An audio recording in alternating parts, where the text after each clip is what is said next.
Now, before you tell me that this is too many books, I would like to politely remind you that there is, in fact, no such thing. So I bought a bunch of books recently, as in a lot of books, not just these ones. I've got books on my phone. Some of these I bought at the bookstore. I had authors send me their books too. I've got a few of those in here. This is a lot of books, so I'm not going to spend too much time going through each one, but these are the books that I'm most looking forward to reading next. So let's get into it. First, though, we've got Feel Good Productivity by Ali Abdaal. Now, this is a book I've read last year, but I mention it now because I just finished a complete breakdown of the book with all the key ideas, action steps, takeaways. I took pages and pages and pages of excellent notes from this book, and it's like I said, it's a full breakdown.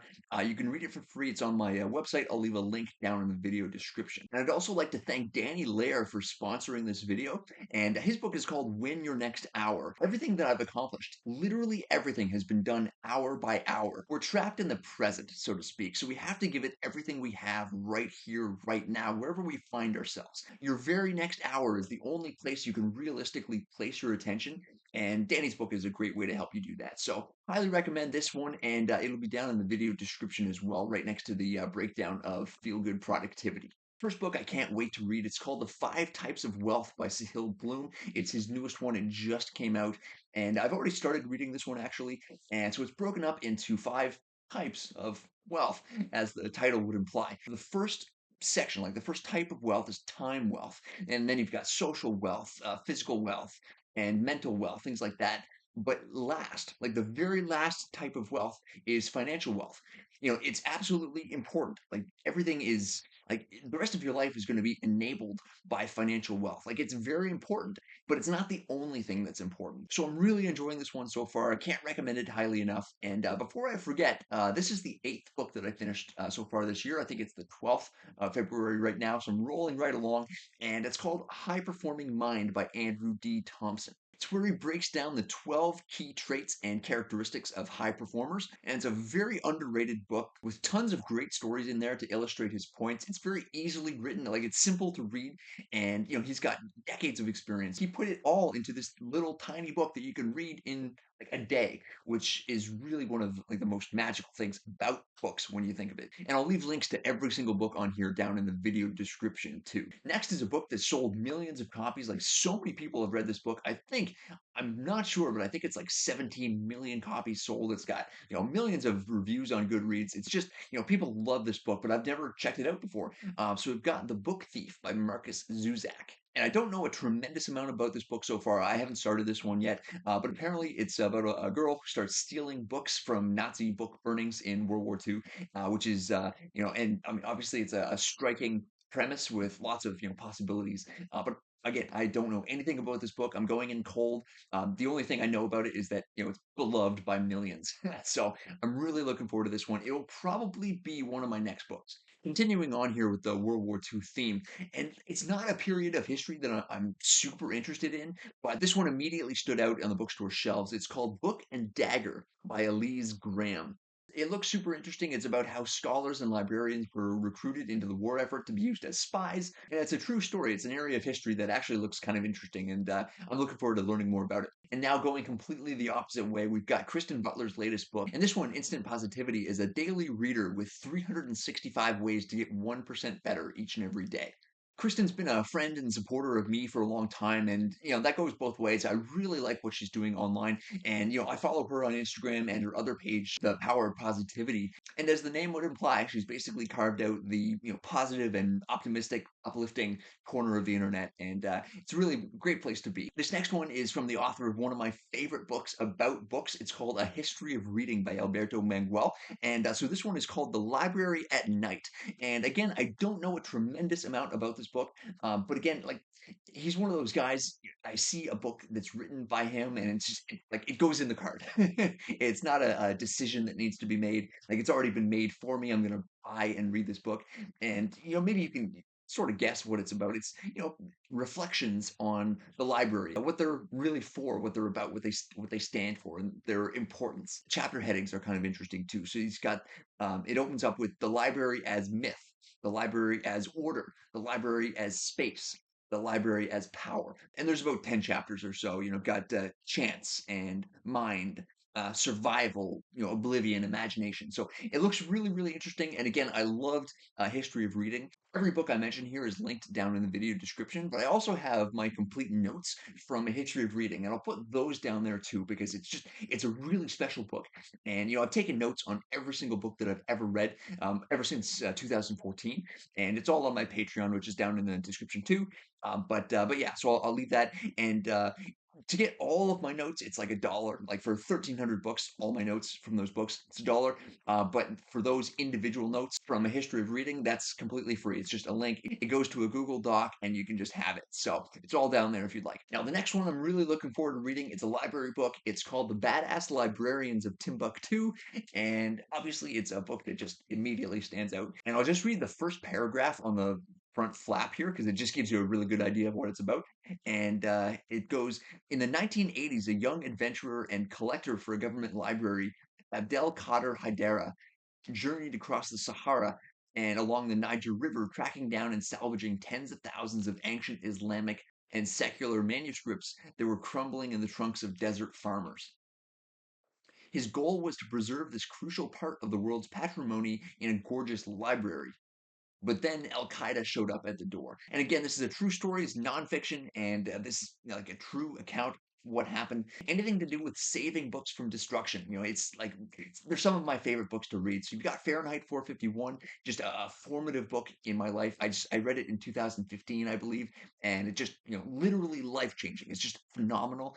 And you've got books like The Memory Police, which definitely reminds me of Fahrenheit, and things like that, right? So like immediately right away, this was not a decision that had to be made. I just was instantly gonna read this book, and I'm really looking forward to it. Now, this next one has been on my shelf for ages, and it's called Principles for Dealing with the Changing World Order by Ray Dalio. And I loved his previous book, and it's just called Principles, and it's one of the best books on decision making I've ever read.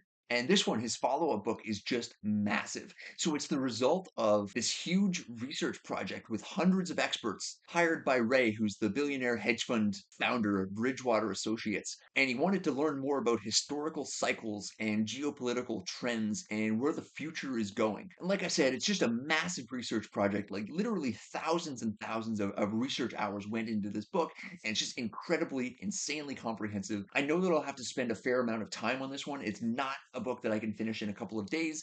I'll probably read it, alongside several other books.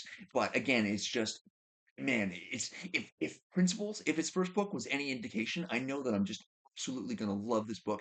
And so yeah, I'm looking forward to it. Another library book here, we've got The Three Body Problem. Now, this is a science fiction novel that I've been seeing everywhere. The basic storyline is that the secret military group sends signals to outer space, and this dying civilization receives those signals, and then they prepare to invade. Now, I just started reading this one. I'm only on page 40 or something, but it's really, really good so far. And on several levels. Like on one level, it's just a ripping good story, like a science fiction, grand kind of adventure type book. And on another sort of deeper level, you've got tons of questions and not as many answers as there are questions. So and right down here on the front flap here, you've got a little short description, and they say a meditation on technology, progress, morality, extinction, and knowledge that doubles as a cosmos in the balance thriller. Now, we're switching gears completely again, going in a totally different direction. This is a book called Sponsored Magnet by my friend Justin, and he is the guy, like the guy that I trust implicitly with everything to do with brand deals and sponsorships and just brand partnerships. Literally, no one I can think of that I would trust more than him. And I'm not just saying that because we're friends. Like he's a legit expert. Like he's earned like $5 million in brand sponsorships over the last like 10 years or something like that.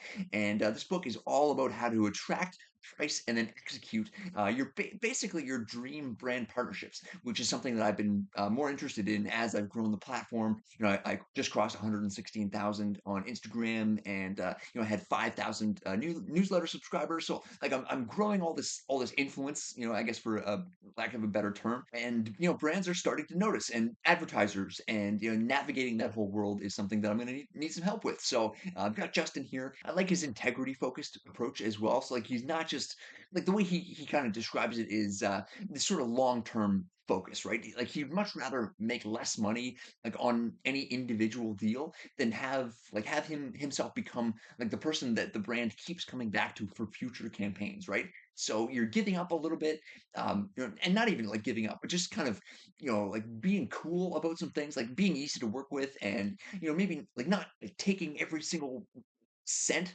that you can from these brands in favor of establishing a relationship over time, which is it's obviously an approach that I resonate with. And the book is I'm on page like 30 so far, but it's really really good so far. And like I said, I mean, if you have any sort of like audience or following, people paying attention to you, you can most likely earn significant revenue and income by executing some of these brand sponsorships and partnerships and things like that. This is the book that you're going to want to check out if that is something that you are interested in doing. Another book that I can't wait to read is another one that I started. I have a problem starting books and then not finishing them, and then like having 10 books on the go and then having to anyway, it's a problem. But this is an absolute classic. It is every bit as good as people say that it is. Like reading this, I've just been smiling like an idiot the whole time, and it's delightful. I don't use the word delightful very often, but it's delightful. That's exactly what it is. And this guy, I mean, Tom Sawyer, he's the original American troublemaker, and you're kind of rooting for the kid, and it's a really spectacular book. So. Highly recommend this one so far, and I'll let you guys know when I finish it. All right, getting close to the end here. We've got The Swerve by Stephen Greenblatt. Now, I loved his previous book called Tyrant, and Stephen is one of like the world's foremost Shakespeare experts. This is a book about how the world became modern, and specifically, it centers around a book that I read years ago and absolutely loved. And it's thousands of years old. But it's not one of those books that's hard to read, that's stuffy or academic, and it's called On the Nature of Things by Lucretius. I was actually pleasantly surprised at how easy On the Nature of Things was to read. And it's really like a foundational book of Western literature for sure.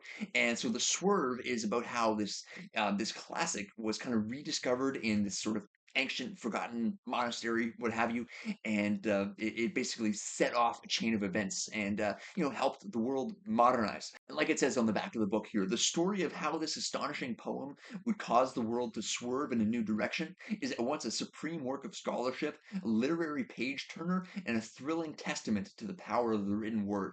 So, really looking forward to this one. It's more kind of academic than some of the others on this list, but it's not too difficult. He writes in a way that's just wonderful, and I love his books, and I'm really looking forward to this one too. Now we're gonna swerve to another completely different book, and it's called Get Shit Done by Jeffrey Gitomer. And funny story about this, I've got a friend named Brian, and he watches all my YouTube videos. And what he does is he basically puts it on in the background and kind of lets it run to help me get my watch time hours up for YouTube and help me get monetized, which is really what a best friend would do for somebody. Hi, Brian. Thank you very much. But I mentioned Brian here because of the pronunciation of this guy's name, Gittimer. So years ago, and like I swear, Brian's one of the smartest people that I know. But years ago, I think he was like 17 years old. He was on a date with this girl, and he tried to use the word epitome, but he pronounced it epitome, which I don't know how you get that. I mean, I guess it's a fair like an easy mistake to make. If you've never heard that word, I mean, how are you supposed to know that it's pronounced epitome, not epitome? So, thankfully, I've never made a video about Jeffrey Gitomer before. But for the longest time, like if somebody were to ask me how to pronounce his name, I definitely would have said Gitomer, and that's not how you say it. So it's Jeffrey Gitomer. It's pronounced epitome. And thank you, Brian, for rewinding my videos and playing them over and over again to get my watch time up. And anybody else that wants to do that too, I mean, feel free to go ahead. That would really help me a lot. You can also like the video and subscribe if you want to come back for more. Whatever, like whatever works. But this one is a productivity book, as you can imagine. Now, Jeffrey Gitomer, Pitimo, Epitome. This guy, he's one of the best salespeople, basically ever. He's got another book called The Little Red Book of Selling, and it's sold. I mean, ironically enough, it sold like some stupid number of copies. It's a best-selling sales book, and this guy is top, like world-class expert in sales. And this is one of his books, and productivity and profitability, and just basically how he runs his sales activities. And yeah, again, like it's not a really hard decision for me to pick this up. I try to learn from the best, and Jeffrey Gitomer is one of the best. So here we are. I've also been reading a lot more biographies, and this one looks really, really good. And it's a guy, by definition, like you will not have heard a lot about him because like he's in the shadows. The guy's name was J. Edgar Hoover. He was the head of the FBI for like 5 decades. So you can imagine the stories and like the world changing events that he would have been in on or like around or played a part in, and the stories of his life and massive shifts in policy and history and just things that have changed because of him and his sort of subtle and not so subtle influence on world events and American history and stuff like that. So it looks really, really good. It won the Pulitzer Prize as well. It's called G-Man. And yeah, I don't know too much about him, but I will because this is like 800 pages. So I feel like I'm going to come away with a lot more than I even wanted to know about J. Edgar Hoover, but 800 pages, here we go. Now, the last two books are super short. Together they could probably make up one book. I count it as a full book because I read Infinite Jest, and that thing is 1,200 pages. It also has like footnotes, and some of the footnotes have their own endnotes, which also have their. It's ridiculous, and yeah, I earned it. So this one is like 100 pages, and this one is maybe 150 pages, short, tiny pages. I'm counting it because Infinite Jest. I earned this one. Don't take this away from me. The first one is called Mastery by George Leonard.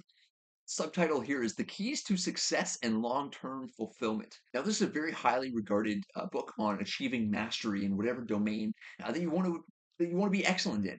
And so for myself, I mean, honestly, it's books and reading.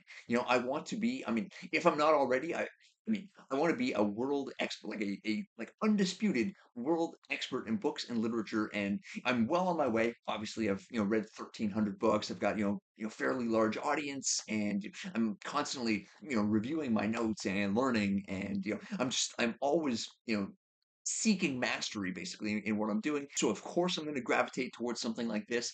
There's another book by this exact same title by Robert Greene that I highly recommend too. It's also called Mastery, and I read that one years ago. And that one, man, that could probably do for a reread too because it was just excellent. And like I said, this is pretty highly regarded book, and I know I'm going to learn a ton. So definitely going to read it, and I'm going to count it even though it's only what like 170 short pages. Before I get into the last book here, if you're an educational content creator who wants to earn at least $5,000 a month, I can teach you every single thing that I know and everything that I'm learning right now. I don't pretend to have all the answers, but I have opened up a private business mastermind called the Competitive Advantage. It's a pretty close group right now, and as soon as you join, you're going to get on a one-on-one call with me, and we're going to go over everything. So we're going to lay out a complete roadmap to get you from exactly where you are to $5,000 a month. And we're going to look at monetization strategies and audience growth, like traffic strategies, basically help you build a platform around your expertise so you can teach what you know and monetize your creative passions. Do this full time like I do. So that's the first link down in the video description, and we'd love to have you in there. So last book here, it's called The Undiscovered Self by Carl Jung. Speaking of going deeper and mastery and self-knowledge and things like that, man, just okay, so Carl Jung has had a massive positive influence on my life. And just check out some of these quotes. And they're not all from this book, but they're just really, really cool. He says, I am not what happened to me. I am what I choose to become. The privilege of a lifetime is to become who you truly are. This next one's kind of funny. He says, thinking is difficult. That's why most people judge. And there's two more Carl Jung quotes that I absolutely love. And the first one is the world will ask you who you are. And if you don't know, the world will tell you. When I first read that, I instantly knew I had to find out more about this guy. And I've read like 5 of his books so far, and they're just all of them are phenomenal. This one's super short. You can read it in like a day, but you can probably think about it for an entire lifetime. Like it will haunt you for years. And I mean, I imagine I haven't finished it yet, but if it's anything like his other work, that's definitely the case. And the last favorite quote of his that I absolutely love, it goes, "If the path in front of you is clearly defined, it's a clear sign that you're on someone else's." So yeah, that's what I'm dealing with here. I've got, enough books to read for like a decade or more. And that's, I mean, if everybody would stop writing books for like a decade and allow me to catch up, that would be fantastic. but I'm not going to run out here. And to reach my goal of 10,000 books, that's a lifetime goal. It doesn't matter how long it takes me. I need to read 8,500 more books, or like a little bit more than that. But on the bright side, I will never run out of books to read. I'll never get to like 9,640 and think that, oh, there's nothing left to read. Odds are I'll get to 10,000 and then I'll just instantly bump it up to like 20,000 and set a new goal right after that. As they say, behind the mountains are more mountains. Now, a question that I do get quite a lot is how do I read so many books? And I fit my entire answer into this 5-minute video right here. It has my very best advice on how you can read at least 30 more books every single year. So watch that video now. Thanks for watching this one. And always remember, bookmarks are for quitters. I don't waste time, no, I make time. All these people wanna hate, fine, I'ma make mine. While you sitting there complaining, I'll be training. While you sitting there just waiting, I'm creating. Yeah, sometimes I think that I'm unstoppable.